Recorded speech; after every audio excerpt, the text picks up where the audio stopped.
Hi everyone, this is part 11 of the playthrough. Day 126 is summer, and I'll be making my final preparations for the ruins in this episode.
Since it is spring, it is safe for me to use my pigs to defend against the sound wave, but fortunately it was not raining.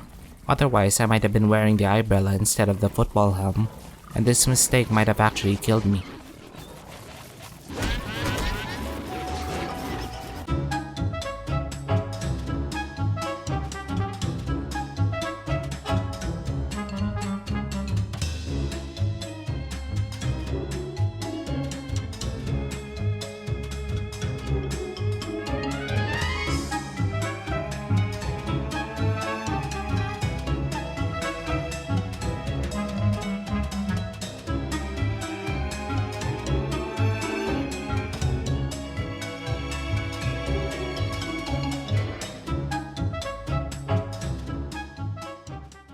I want to have a lot of logs for the ruins. My main armor in the ruins, particularly against clockwork bishops, will be log suits. If I prefer using the miner hats or muggles as my source of light in the caves, then I can't really use football helms, so my armor will be from the log suits.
I finally got my second batch of geckos to spawn.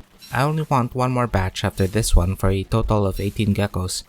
My Wickford world actually only has 20 geckos in that farm, and 20 already provides me with too much grass, so I'll be happy with just 18 for this world.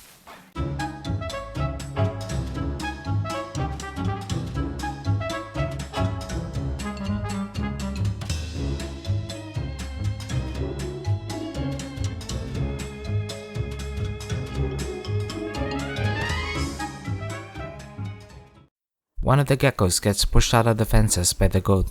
Having the goats in this gecko spawning pen is giving me some problems that I haven't experienced before. But anyway, I was able to move the second batch of geckos relatively faster than usual.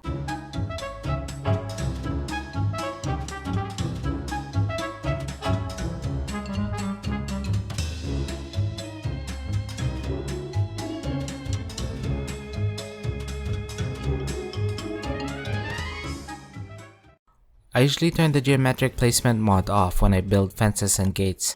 I can open the mod's options by pressing B. I think the mod screws up the placement of the fences and gates sometimes.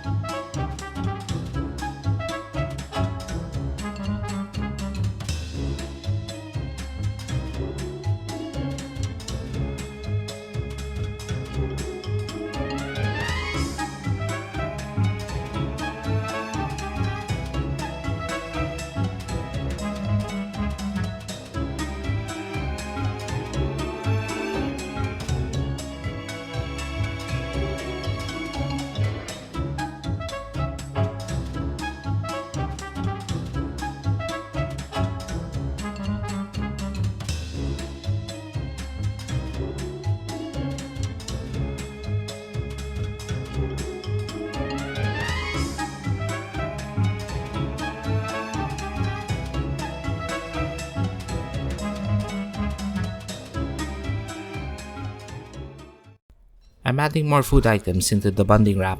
I also want to have raw meat in the bunding wrap so that I can make ham bats.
I normally do this when only a few pigs are alive and I still want to farm them. I can feed a few of them 4 monster meat and turn them into werepigs. It does cost 4 monster meat per pig, but that's a good enough trade to get the guaranteed 2 meat and 1 pig skin per pig. I place a lantern down to get the pig to move towards my direction. Pigs move to the nearest available source of light if they are not inside their homes during dusk and night. I've seen some players get confused when a pig appears to be chasing them when they carry a heated thermal stone. A heated thermal stone also gives off light, and a pig will chase that light when there's no other source and it cannot return to its home.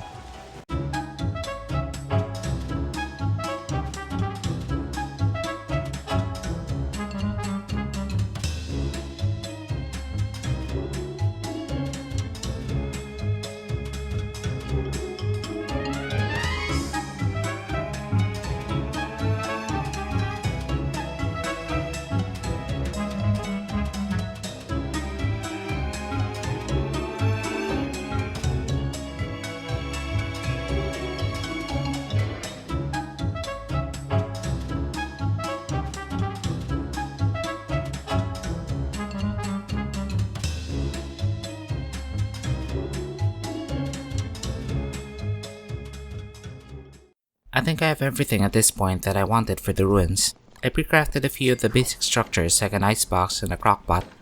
I also have the materials to make 2 more crockpots. I have enough logs to make a few chests and craft enough log suits. I pre-crafted a bird cage and brought my caged bird from the surface with me. This will be my source of eggs in case I want to cook a few more pierogi.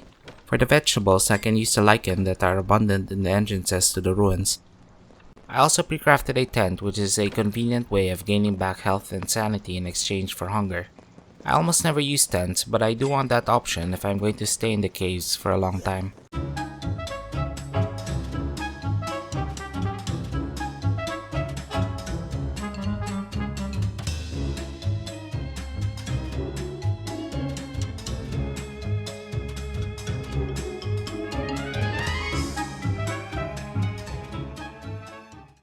If I make a mistake around a slurper and it attaches to my head, I can right click on my head slot to drop the slurper on the floor. This situation can be very dangerous around monkeys. A monkey will most likely steal the headgear that is dropped on the ground, and if that headgear is your only source of light, that can lead to a very bad situation. It's always good to have a backup source of light just in case.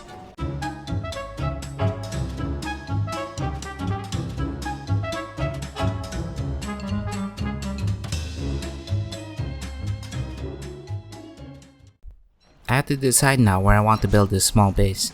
The lichen in this area can act as a vegetable ingredient in pierogi, or they can act as fillers if all I want is to satisfy hunger with meatballs. There are also a lot of these fissures where the shadow creatures emerge from whenever the nightmare cycle is at its peak. It would be too inconvenient to build in the middle of all of this, but if I build just outside of it, this would also be a great place to farm for nightmare fuel. I would be far enough away that the shadow creatures wouldn't really bother me when they spawned, and they would be near enough the base for me to go over there if I wanted to farm them.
I wanted to try using a shadow puppet to mine the statues in the ruins for me, so I went back to the surface to get Maxwell's book. I've never cleared the ruins with Maxwell before, so I wanted to try that out.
For this base, I built an alchemy engine, 3 crockpots, an ice box, a bird cage, a fire pit, a tent, and 5 chests.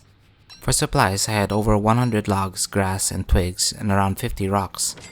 I also brought a little over 20 living logs and I think 14 pigskin. I definitely forgot to bring gold and I think I must have gone back up to the surface to correct that, or maybe I just gathered gold here. The bunding wrap had 25 pierogi, 40 jerky, and 20 meat. I basically brought a lot more than I really need, but it's better to be over-prepared, and I'm not just going to kill the guardian. I'm going to destroy all of the clockworks, mine every statue, and hammer every thulecite wall.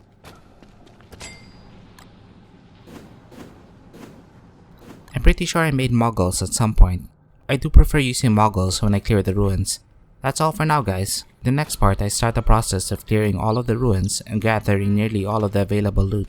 Thank you for watching and I'll see you then.